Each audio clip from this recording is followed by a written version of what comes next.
please join me in welcoming the 49th Vice President of the United States of America, Kamala Harris.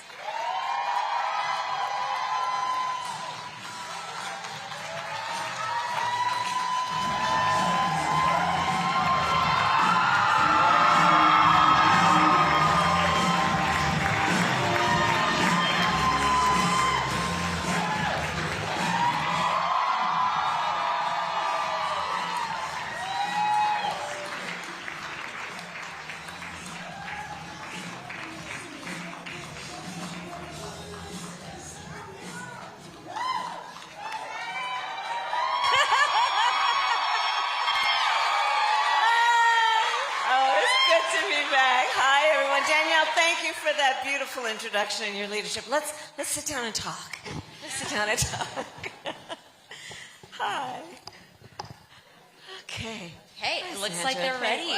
Well, Vice President Harris, welcome back to the battle-born state. Thank you. It's good to be back. Hi, I see many friends. You've been to Nevada many times over the years, though. You're no stranger to Nevada. No, Nevada's my first cousin.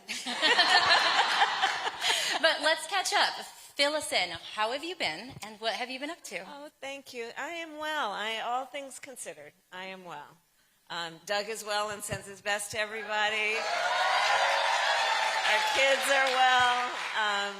I've been traveling a lot, and you know, I've had this real need to just listen. And so I've been traveling our country and listening to a lot of folks. And that's been good. It's been good to do. It's, you know, there's a lot of suffering, we know, and fear, and all of the emotions that one rightly feels when they see the brutality and the injustice of what we have witnessed. But I will tell you, in my travels, there's a lot that should give us hope also, and renew our faith in what is possible, especially when we, like we are doing this afternoon, sit together as a community of people who care and who love and who fight for what's right, and who maintain an understanding that anything that we stand for is worth fighting for, and we stand for a lot, and we're up for a good fight.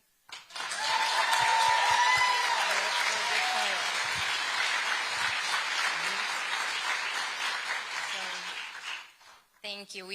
A few of us have been traveling the state and doing just that, and I think that's really important. Yeah. Oh, well, you recently gave a speech where you said we need a post-Trump vision, specifically calls for a revival of the American dream. And you are speaking to my heart here. I am a die-hard believer in restoring the American dream because my family lived it. Yeah. So can you talk to us about what that looks like? Well, let's start with this. Look, for far too many people in our country, the American dream is not real. And in fact, for many people in their lived experience, it's what they would consider an American myth. And we have to be honest about that. You know, so in my travels, I've been spending a lot of time, for example, in the South. I was in Jackson, Mississippi. And what I've been doing is meeting with, in particular, nonprofits and meeting with the folks that they serve. And so I met this woman, got to know her, and I went grocery shopping with her. She is a mother of 3 children. She receives SNAP benefits. She likes to do hair, but she needs a license, so she's putting herself through cosmetology school. Her weekly budget for food for the 4 of them is $150. We went grocery shopping. I went grocery shopping with her. At the discount grocery store, you know, the cart barely can move. She's picking out things, putting them in the cart. I then asked her, then this is a woman with grace and with dignity and poise. And I asked her, well, what's in the cart for you? And that was the only time she broke down to share that she will eat whatever the kids don't eat. She was explaining to me, you know, when we were kids, like the Chef Boyardee came in a can. It's now in like a red plastic cup. And she was explaining how it's more expensive now than it was a couple months ago. Because all tariffs and all, right, all this ridiculousness. We then go we go into the beverage aisle, and she's buying bottled water. Now, on that tight budget, she explained to me she's buying bottled water because you see the water that comes out of her tap is brown. And sometimes it's so bad she can't bathe her children in that water. And she looks at me and she says, you know, there are a lot of people like me. And this was the thing that was most poignant. And she said, don't they see me? When they're talking about the economy as this and that, don't they see me? And she's working hard. She's taking care of her children. She loves her children. She's putting herself through school. She wants a better life for herself and her family. So when I talk about the American dream for so many people has become an American myth, I'm talking about that. I'm talking about the woman I met who shared with me, she's documented. Her husband is not. Her children are born here. They are, obviously. And she's a housekeeper, and she was explaining to me how the building in which most of the folks that she knows, immigrants, live, an apartment building, it's like 30% occupancy right now. It never has been that way. Why? Because they know that these buildings are where the raids are happening. So families have moved out of those buildings and are now renting basically unfinished basements in people's house scattered out around the community so that they won't be a target. So paying more money than they should ever be paying for an unfinished basement. How women that live in her community are not going to the hospital to give birth for fear that their baby will be taken from them. These things are happening in America. So when I think about all of this, and I think about the fact that right here in Nevada, because of what's going on, you know, we can talk about, you know, we can talk, we're going to get to that. We're going to get to that.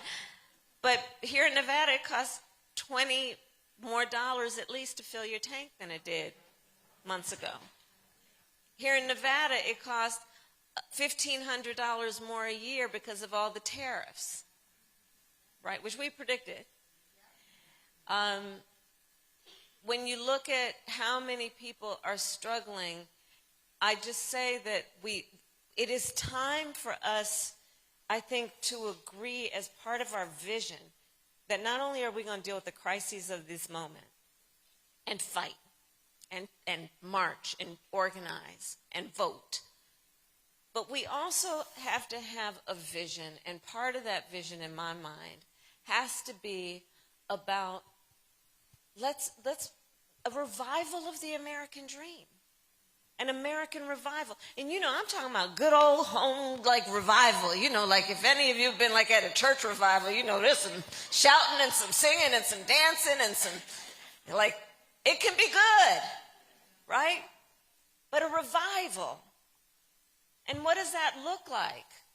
Well, where if you work a 40-hour week, you can afford your rent and food on the table and maybe a vacation from time to time, not scraping to get by, praying you can get through the end of the month. What does that look like? It means affordable housing, affordable childcare, and not scraping to get by, when right now in America, childcare is in some places more expensive than rent. When we talk about caring about families, revival of American dream, where we have a tax code that's not just about benefiting vast wealth, but about benefiting hard work. A public education system Revival of an American dream where we have a public education system that is about preparing our young, bright minds for the workforce of the 21st century and not for a lifetime of debt.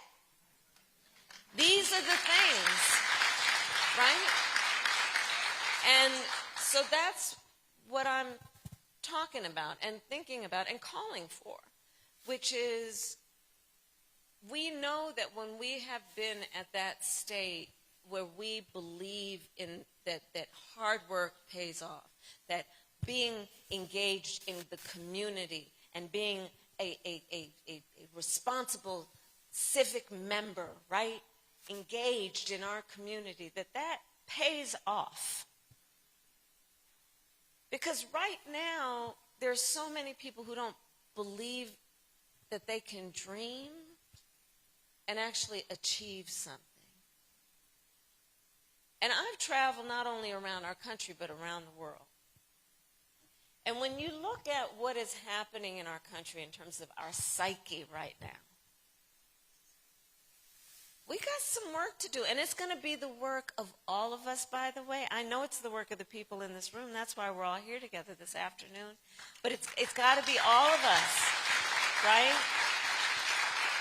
I mean, I think part of it is about a civic renewal. You know, I'm traveling and people ask me all the time, what can I do? Well, you all know what to do. That's why we're all here together. That's why you're active in the party. That's why you're knocking on doors and organizing and reminding people of the power of their vote. You know, a civic renewal. People say, well, what does that mean? I said, well, you know, like they've been cutting all the benefits to all of these nonprofits who are taking care of the homeless, who are taking care of families who are in need. Volunteer. Right? You'd be shocked the number of nonprofits that if you call them up and say, hey, I got $10 extra, can I send it to you? Or I got one day a month that I can come in for a few hours, what that would mean. I'm like, heck, you know what? Do the things that are about the power of neighbor to neighbor, right? The power of the individual in a community. It could mean, you know, you're going to go on a Costco run, and then you tell that single father or single mother that, you know, hey, I'm about to run to Costco. Can I pick up anything for you? Because in this environment right now, people are feeling so unseen and heard, and they're feeling so alone. And when we try to think about how are we going to get through this, we cannot let these forces that are about brutality, we cannot let this administration that is the most corrupt, callous, and incompetent presidential administration we've ever seen.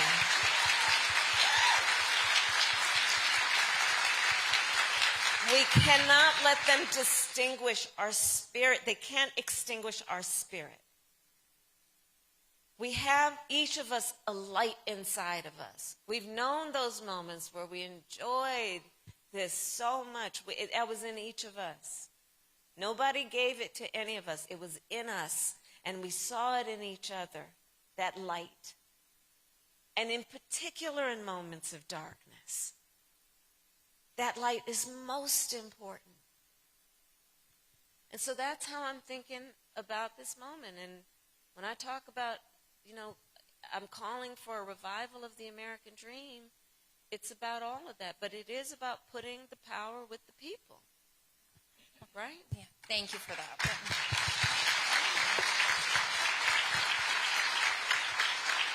I want to say thank you because there were a couple of things you said. You know, you talked about Americans not believing, and I agree. I think they're facing a crisis of hope right now. Yeah. And so thank you for fighting for restoring that American dream, to make it a dream and no longer a myth. And you said you went grocery shopping with a woman. You met her where she was. Yeah. You went out and you met the voters where they were, and you probably made her feel seen for the first time in a very long time. So thank you. Yeah. So I have another question for you. So often here in America, we can feel isolated from the impacts of global issues. But right now, we aren't. We have gas prices soaring, and a lot of us look at what's happening with U.S. leadership around the world, and we are incredibly concerned and scared sometimes too. You spent a lot of your time as vice president working to rebuild America's relationships. What do you think about what's happening right now, and do you think America's reputation can recover?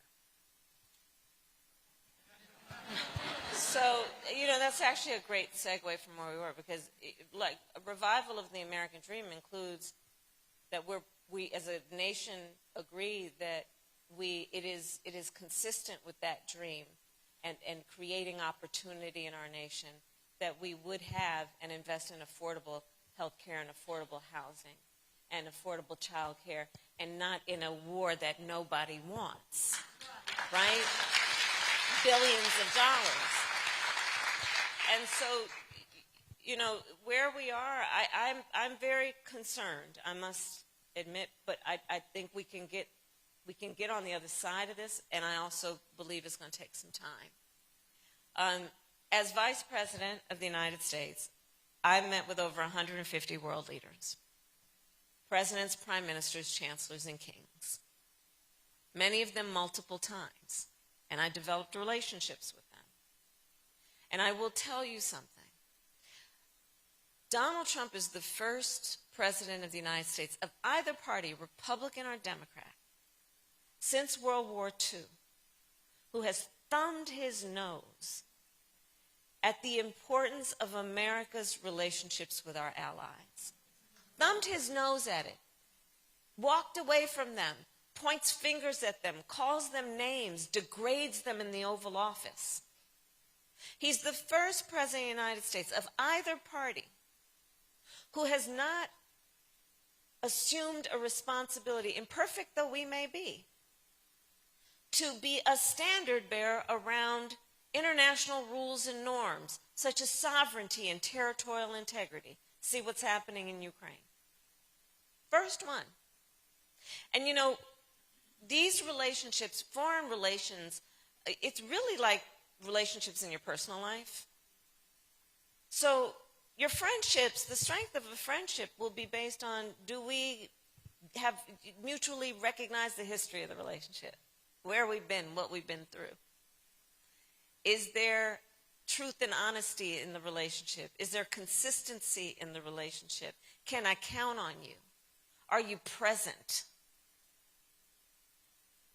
And he has abandoned so many of these relationships. NATO. Understand, listen, as vice president, I went and represented the United States of America at the Munich Security Conference every year. And I would speak in front of our NATO allies in Munich. And I'll tell you, the first time I went, I realized how much the 1930s are in their blood and bones as a memory of how things can go and how bad it can be. And not as much, I think, in our memory of what tyranny and fascism and brutality and abuse of power can look like. When I look at what's happening, in addition to all of that and because of it, we are losing. America has become more unreliable. We've become unreliable to our friends. Unreliable as a friend. To the young leaders here, you don't want to ever be an unreliable friend. And we have also, therefore, lost our influence. And again, I will say, imperfect though we certainly are, whatever influence that we may have had to talk about issues like human rights, democracy, we're losing our influence. And what that will mean is extraordinary in terms of America's security and prosperity. Because, let's remember, when America isolated ourselves, we have a history of this. And then Pearl Harbor happened. And then we decided, we can't go it alone and disregard what's happening in the world. So I'm very concerned about it. And you know, when you look at this war in Iran, which the American people do not want, which was not authorized by conference, but even if it was, it should not have been initiated. He talked about obliterating, and then he said, oh, he did. It's all just bullshit. You made me do that. I promised I'm not going to curse in public anymore. We're in a room amongst friends. You made me do that. She was over here, just say it. But what is happening though is we are not only losing our authority, we are literally engaged where we're talking about billions of dollars, where we're talking about gas prices going up, where we're talking about the American people suffering. And for what? And that's, you know, this is part of how we have to understand how the irresponsibility of this administration is profound. And by the way, back to the analogy about friendships. So as vice president, I also spent a lot of time in the context of the Indo-Pacific and in the Indo-Pacific. I traveled and spent a lot of time with the leaders of Japan, South Korea, Vietnam, Singapore, Indonesia.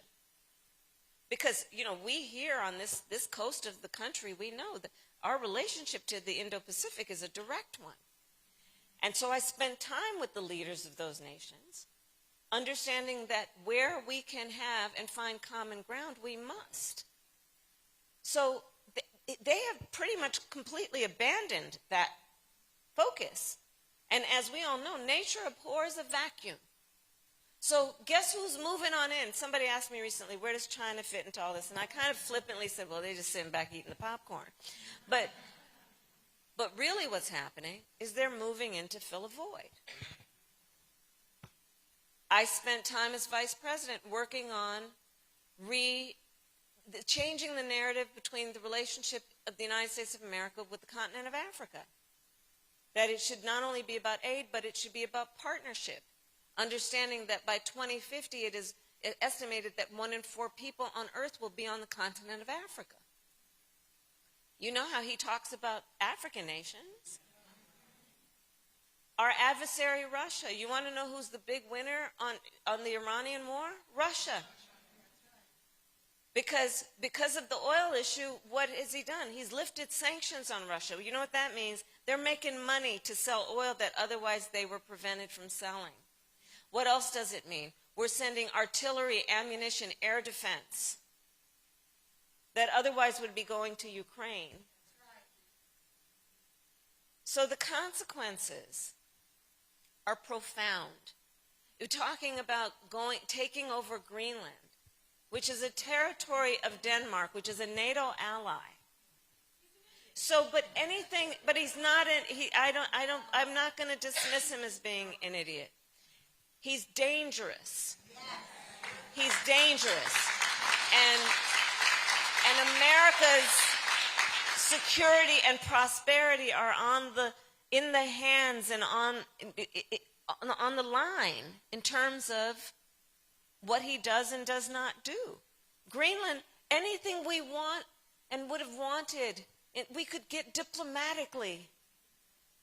And you're talking about, you know, Article 5 of the NATO, so I know y'all didn't want to hear all this, but I'm just going to share it with you. Look, the NATO alliance, right, it is the strongest military alliance the world has ever known.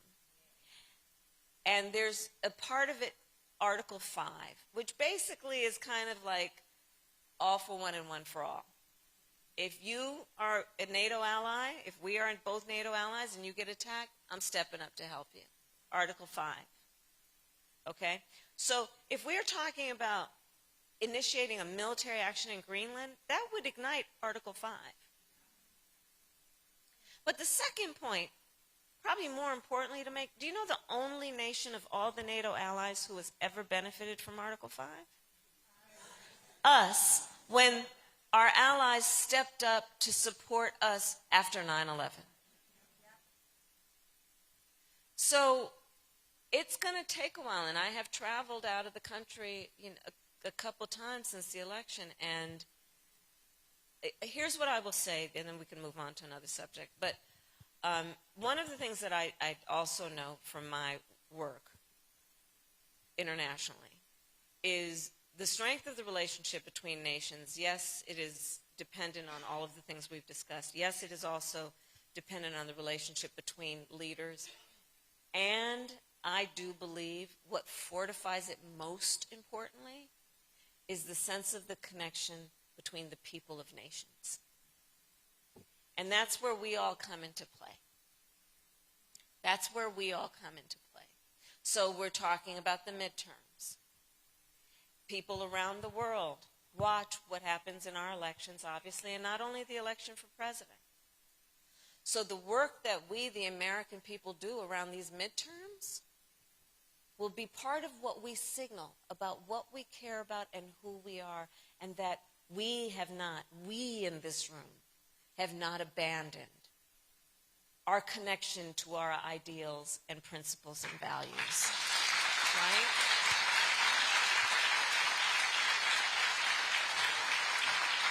And speaking of the midterms, because you referenced, our NATO allies having, memories of the abuse of power, and I'm hoping after these midterms, abuse of power becomes a distant memory when we win back the House and the Senate, right? But it's not going to be easy, guys. It's not going to be easy. They are throwing all kinds of obstacles in our way. That decision from the Supreme Court on the Voting Rights Act. It's my next question for you. Yo, great. Yeah. So last week, the Supreme Court threw a devastating blow, right, hammering the Voting Rights Act. How do you think that's going to play into the midterm elections? I think it's going to have a profound effect. You already have seen. Look, first of all, so I was interviewed recently, and they said, the first question was, because it was the day of it happening, and they said, well, when you first heard about it, what did you think? And because I was in California, we're on Pacific Standard Time, it was really early in the morning. And again, pardon my language, but so the first thing I heard about it was at the crack of dawn, and I was like, I thought this was going to happen in June. I didn't think it was going to, because normally a lot of the big cases come down in June. Okay, I'm not a conspiracy theorist. I just pay attention.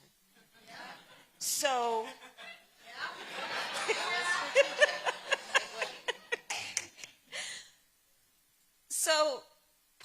to answer the question, the midterms, why did they come down with this decision so early?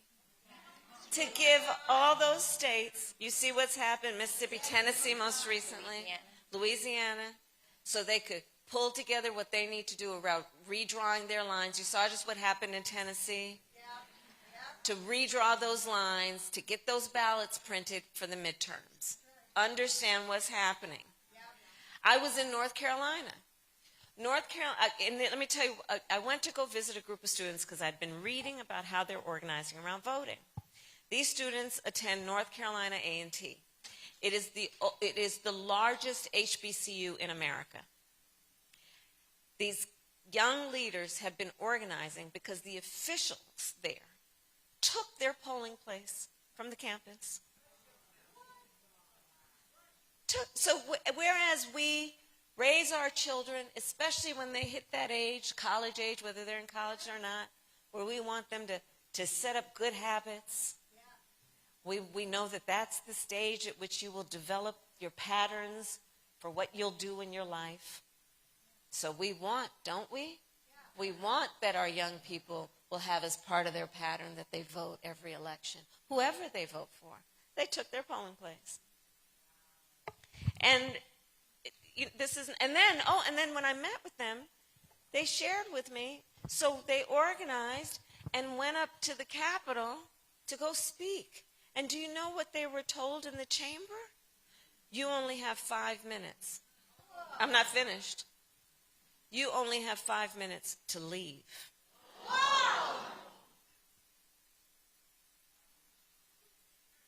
the arrogance of the brutality of this attack on voting rights. And so we should, by all accounts, based on merit, win the midterms. But it is not going to be easy. People say to me, well, you think they're going to cancel the elections? No, I don't. Because if you thought no Kings rallies were a big deal, people will definitely take to the streets. I don't think they're going to do that. What they're doing systematically is making it more difficult for people to vote. Look at the SAVE Act. So the SAVE Act that they keep pushing. So what that would do is for new registrants to vote, to prove your identity, you'd have to have a birth certificate or a passport. Well, passports cost at least $100 to get. So can you say poll tax? Right? If you are one of over 60 million women in America who changed your name when you were married, the name then on your birth certificate is going to be different than the name on your driver's license or your ID. Have fun going through that bureaucracy to try and reconcile that. And it's already difficult enough to try and take time off, especially if you work in 2 or 3 jobs or you have 2 or 3 children. So this is what's at play. They're making it intentionally more difficult for people to vote because they know people are not stupid and are paying attention to the cost of gas and the cost of housing and the cost of this war and the cost of the brutality on vulnerable people who deserve to have a government that lifts them up instead of beating them down. So let's get ready for this. This election upcoming in Nevada is going to be so important. Aaron Ford winning for governor is going to be so important. You winning all these state races, because, you know, so much of what's been happening is about this shift of power around local and state government. So while we always pay attention to the presidential, which we must, these local races, these state races around the country, and I will say, candidly, I think that's where, you know, the Democratic Party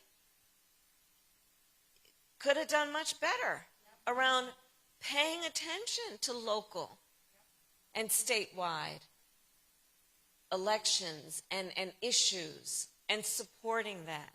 Because that's where this is all coming. It's bubbling up from a long-standing agenda that they've had to invest in those areas so that now you have these state legislators who are doing things like telling those students at North Carolina A&T, you have 5 minutes to get out. So we have work to do, but we know how to do that work. We know how to do that work. It's like, good, okay, so this is our fight? All right, I got it.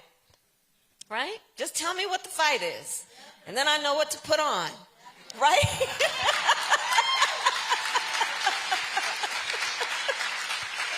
Well, speaking of midterms, and what I see now is a room of fired up Democrats ready, right? Ready? And thank you for firing them up. And we get a lot of people asking us, what can they do? You know, people are frustrated and they want to know, what can we do? Yeah. Well, you can vote, right? But we obviously have midterms ahead of us. And here in Nevada, we have reproductive rights on the ballot again. Yes. It's the second time. We need to pass it this time. Yeah. We passed it the first time, but we need to pass it the second time to codify it. Right. So Nevada is a state that prides itself on protecting choice. And we've been doing that since Roe v. Wade was overturned. But we kept telling everyone, this isn't the end. They're going to keep coming after choice. They're going to keep coming after choice. And we saw that they just did again. So what would you tell people who want to get involved? What can they do right now in this moment? Well, part of it is, again, the power that we, okay, let me just step back. There's so much about this moment that has made people feel all those emotions, from anger to sadness to depression, frustration for sure, but has also made people feel hopeless. and powerless and alone. And let's speak to that for a moment. You know, there is nothing that makes you know your strength and your power more than, you know how it feels when you help somebody out? Oh, it makes you feel good, doesn't it? And there's so much good that we can do, just neighbor to neighbor, that is about that, to just remind us of our power. And when we do it, and when we all do it, what that means in terms of strengthening community around, as much as anything, around hope and a belief that we are being seen and heard. There is the work that we need to do around, first of all, everybody just check your voter registration status. Anybody you know in another state, remind them to do that. That seems like, oh, why would we do that? We've never had to worry about that before. Well, with all this business of them purging the voter rolls, not to mention how they've been going and taking ballots from various states, remind people, check your voter registration status. Make sure you check your polling location. Part of the game that they're playing, again, to make it more difficult, is this shell game, closing polling locations. So, you know, your parents and your grandparents always voted at that elementary school down the street. And then on election day, if that's the only day they choose to vote, they'll walk down there and it won't be there. So some of the basics, too, just let's check those things. Volunteer to be a poll worker. Volunteer on a campaign. Figure out how you can support candidates. And in that way, it is really, it's, you know, I will tell you, okay, this is a total digression, but campaigns, I've been in a lot of them for myself and others, and campaigning is fun, right? You meet the best people, you meet the angels walking among us, right? There are babies that have been born because of my campaigns. Marriages and babies and all that, right? I see the young people. But, I mean, the bottom line is this, and I know we're running out of time. I firmly and strongly believe that when you feel powerless, you are powerless. And when you feel powerful, you are powerful. And we are powerful. And we are powerful. And so let's just show ourselves, each other, our power around the midterms. And every day that we are seen, we see each other, that this is our country. We love our country, and we are going to fight for its ideals. We are going to fight for the dream. We know that that fight can be difficult, but we're not going to let them get in our head and defeat us, because there is so much at stake and so much good to be done. So thank you all.